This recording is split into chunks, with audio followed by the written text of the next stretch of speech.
This is Abe Friedtanzer from Awards Buzz, and I'm so excited to be speaking with Joan Chen about Didi. How are you, Joan? I'm great. How are you, Abe? Good. It's nice to see you again. We spoke, I think, at the end of July, which feels like a long time ago. What has it been like for you and for this film since then? It's quite amazing, really. First we just began with a beautifully written script, and then we had a great time filming it. But I never dreamed, never expected the kind of attention I would get for playing this role. It's been overwhelming. What kinds of things have surprised you about what people have been saying? You know, I'm so happy, like the movie is reviewed well. The critics reviewed it well, reviewed my performance well. But really, to have like an Oscar buzz is like, what?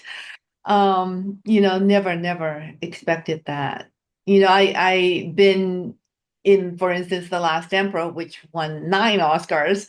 At that time, I myself never even it never occurred to me that I would at all one day be thinking about it. So I guess it's a different era, time's different, and but honestly, it's mostly about work. The most gratifying part is the work. How do you think that the industry has changed since The Last Emperor and that allowed this kind of film to be made and popular in the United States? Yeah, times are very different now, and I think I it is a country of immigrants. If even like Irish immigrants, Italian immigrants, German immigrants, um, Asian immigrants, maybe from many generations ago, but it is a country of immigrants. And I think finally Hollywood has caught up with this and, telling stories from many different cultural perspective, um, and also to have people of different ethnic backgrounds to be in films, and they're just normal human beings, a part of what America is made of. Less stereotypical. um, it's just very different now. I mean, as I said, when Last Emperor came out, won 9 Oscars, um, afterwards I still didn't really get many jobs. You would imagine like, wow, she's gonna break out, but um, not many people knew how to write stories or create roles or how to use me. And so I'm busier this year than when Last Emperor came out. Yeah. Well, I do want to talk to you about some of the jobs you've had in between, but I want to first focus on Didi. You're working with the actors who play your children, specifically Isaac and Shirley. I know I've seen Shirley before and other stuff, but they're both so terrific, but also so new to this industry. What kind of advice did you give them about what to look ahead to? Honestly, I never gave anybody advice. I just think, and first of all, they're great actors. They're great actors, and we're really fortunate, to be working with them. And second of all, I just thought you really need to make all your mistakes and go meander through and face all these detours in life. Nobody can just use an old person's advice. Um, Completely not meaningful. So I don't think I believe in giving advice. Um, Sean's put together a cast, a family that just felt like a family. It just felt so authentic. And when we met, we were together, it just felt the instant chemistry. Really pleasant, easy set to be on. You don't think initially we witness a lot of really easy, pleasant moments. That's interesting because I think there does build to a, understanding of how these people do really love each other. But most of what we see is a lot of bickering. So I assume you have to create a good relationship and then move a bit away from that in order to make that transition believable for the audience. Yeah, I think all the bickering and the shouting, screaming, and all of that, there is love to it, because that's the only people you could do it with. I mean, you can't go out anywhere and shout at anybody.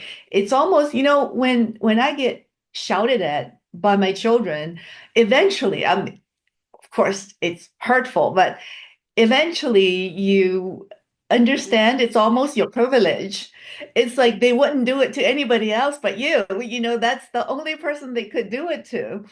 Having been a mother to teenagers, having weathered so many storms, a lot of it, obviously, I see my own mistakes and they've been teaching me, but a lot of it is a lot of hurt. So I relate to that, and none of my family members would deny that love is there. I think it's one of the few scenes that doesn't feature our main character, but the relationship that your character has with your mother-in-law, I think is very interesting, especially when we see that there's something going on there that the kids don't even really know about. What was it like preparing for and acting out that big moment? Yeah, I had a very detailed biography for the character that I think, to play a supporting role, that's what I found, that you have to imagine her as the lead, that so you fill it all in.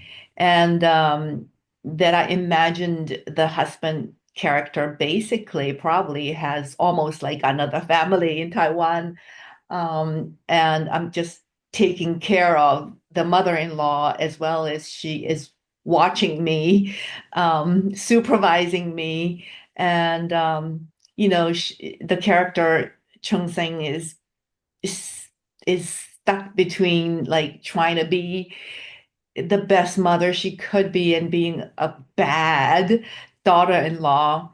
Um, not a good place to be in, but mother-in-law and daughter-in-law relationship is a famous one in Chinese culture because a lot of families do live with their parents-in-law, and that it's almost a shorthand if I go to China to talk about, okay, mother-in-law, daughter-in-law, everybody knows what it is. But it's little less so in here because people don't three generations live together. Um, that to me is like another story. Like you could write another film about daughter-in-law, mother-in-law, that nothing I do is good enough. Um, with your children, it is also true. Nothing that you do is good enough because you love them so much that nothing you do could measure up. But with the mother-in-law, it's less hard, more hard, it's harder to swallow. I also keep thinking about that scene, where he's wearing his shoes, or all his friends are wearing the shoes in the house because he doesn't want to, reveal what things are really like. And you'd expect that maybe there'd be the scene where he gets yelled at or something, but that's not the dynamic that this family has. That we might imagine that, but it's not what's going to happen in this case, which is so interesting. Yeah, no, it's not. And that also makes it better, right? It's more unique. Yeah. And I mean, I think it would be fun in a lot of ways to check back in a few years later and see what's going on with these characters. But I feel like, having a sequel to this film wouldn't be right because there's something about it being just in this moment of time. Even though we want more from Sean, we want more from the cast. But I think this has to be the end of the story, right? We can't come back and it wouldn't be right. No, I don't think there is a sequel to this film, but the theme, you can expand the theme in many other directions. That um that is true. I was looking back through all your credits, and there's a lot of really great stuff on there. And one thing I noticed especially was Lust Caution, which I remember seeing when I was in college, and that was just a such a visually different film from a lot of what I, was used to at that point. I'm also curious how you feel, the language that you're acting and how that affects your performance and your attachment to a role. I think with every different story, every different cast and crew, every different like production, you kind of become a different person.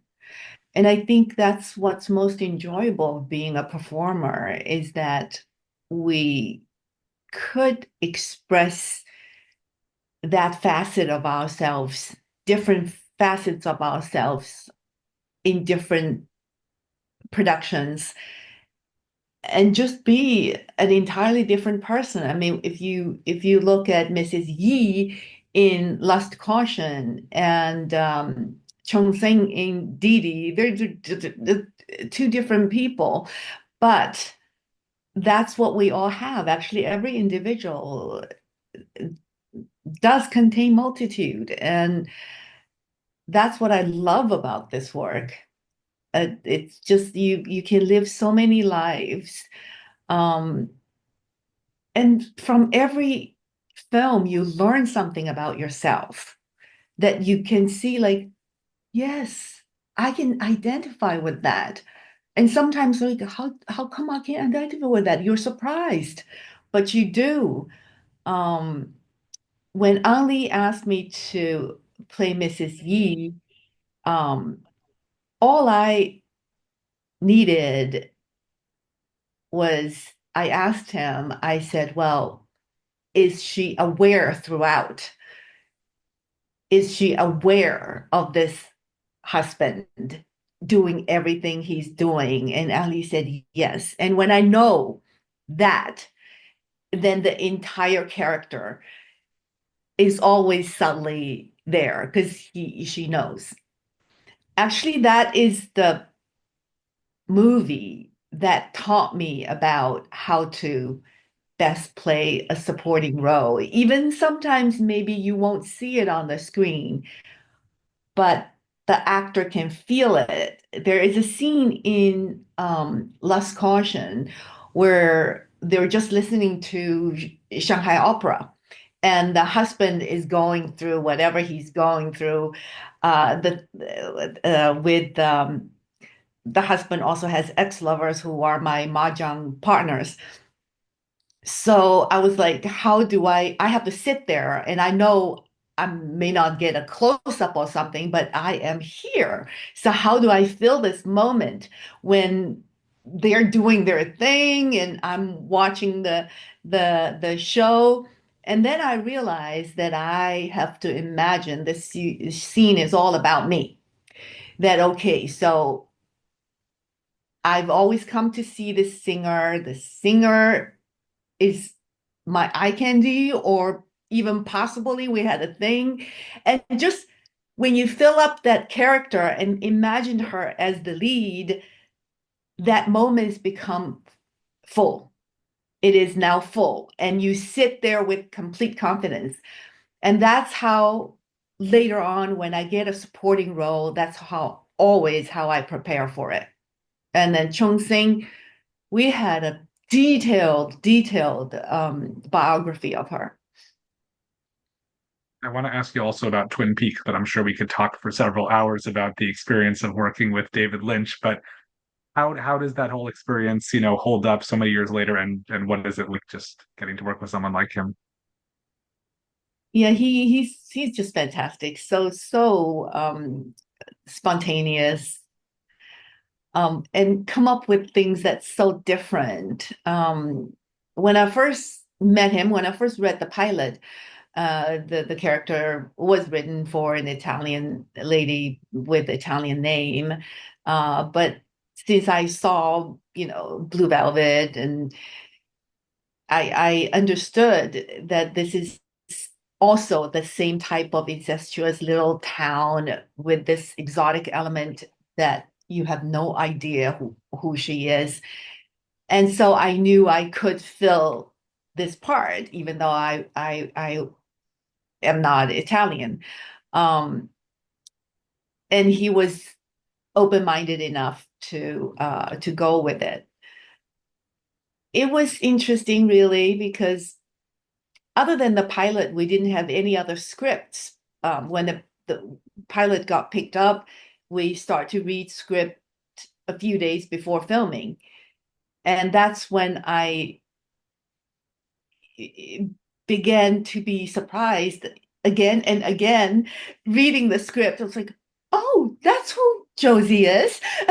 I was making that discovery. It's also interesting in acting to really just focus on what's written on the page and just to do that part as authentic as you can. And later on, when you find out that's not who she is, it's all good. And so it's a very different experience. Well, we know that Didi is awards worthy, but I'm always curious. This is awards buzz. Is there anything that you've seen recently, a film or a performance that really is sticking with you as particularly fantastic? It doesn't jump up into my head right away, right now. Yeah, I'm sorry, I'm blanking on this. That's okay. So, what's next for you? What are you doing after this? What are you working on now?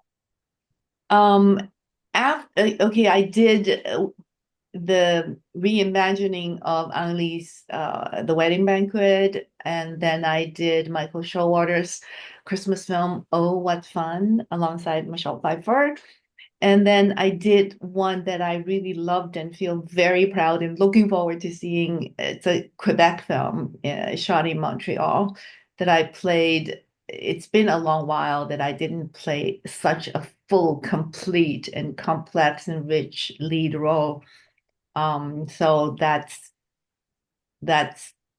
yeah, that's all like since this spring. Um, there are a few things that I'm considering to do next year. Yeah, like it's amazing. Like in my late years, I've discovered like comedy. I think I only did one comedy, like if Saving Face is like considered comedy, but for Michael Showalter to, give me a comedic part. And he I wasn't so sure, but he was always like laughing out loud at the monitor. That's so encouraging. And I think, when you get older, you see comedy more. You see comedy in life. You see the absurdity in life. And when I was younger, I was serious and deeply dramatic, and you see the tragedy in life. And so that's a new discovery that I'm looking forward to explore more. Well, I look forward to seeing that and everything else. It's great to hear about your deep commitment to all these supporting roles and just everything you bring to it. So, thank you so much, Joan. It's always a pleasure to speak with you. Thank you.